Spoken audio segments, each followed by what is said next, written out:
या बातमीपत्राचे प्रमुख प्रायोजक प्लॅटिनम मॉल इंद्रधनु सोलापूर.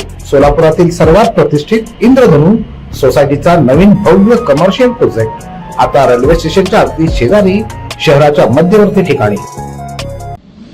सहाय्यक कामगार आयुक्त कार्यालय यांनी बांधकाम कामगार शिष्यवृत्ती घोटाळा प्रकरणी दाखल असलेल्या गुन्ह्यातील एक आरोपी RS मुसळे राहणार दमाणी नगर यांनी सोलापूर येथील सत्र न्यायालयामध्ये अटकपूर्व जामीन अर्ज दाखल केला. यातील हकीकत अशी की बांधकाम कामगारांच्या मुलांसाठी असलेल्या विविध शैक्षणिक योजनांमध्ये बनावट बोनाफाईड शैक्षणिक कागदपत्र सादर करून शासनाची रक्कम ₹3,63,20,000ची फसवणूक केल्याप्रकरणी सहाय्यक कामगार आयुक्त कार्यालयानं 4 मार्च रोजी गुन्हा दाखल केला होता. कंत्राटी कर्मचारी, दलाल आणि शिष्यवृत्ती लाभार्थी अशा एकूण 20 जणांविरुद्ध गुन्हा दाखल करण्यात आला. सदर गुन्ह्यामध्ये अटकेची शक्यता निर्माण झाल्यानं प्रकरणातील आरोपी RS मुसळे यांनी ॲडव्होकेट शशी कुलकर्णी यांच्या मार्फत सोलापूर येथील जिल्हा व सत्र न्यायालयामध्ये अटकपूर्व जामीन अर्ज दाखल केलेला असून यामध्ये सदर गुन्ह्याशी आरोपीचा संबंध नाही, कोणतीही खोटी कागदपत्र आरोपीने दाखल केलेली नाहीत, कोणत्याही रकमेचा अपहार केलेला नाही आणि आरोपी कोणत्याही प्रकारे लाभार्थी नाही असे महत्त्वपूर्ण मुद्दे अर्जामध्ये नमूद आहेत. याची प्राथमिक सुनावणी 11 मार्च रोजी सत्र न्यायालयासमोर होणार आहे.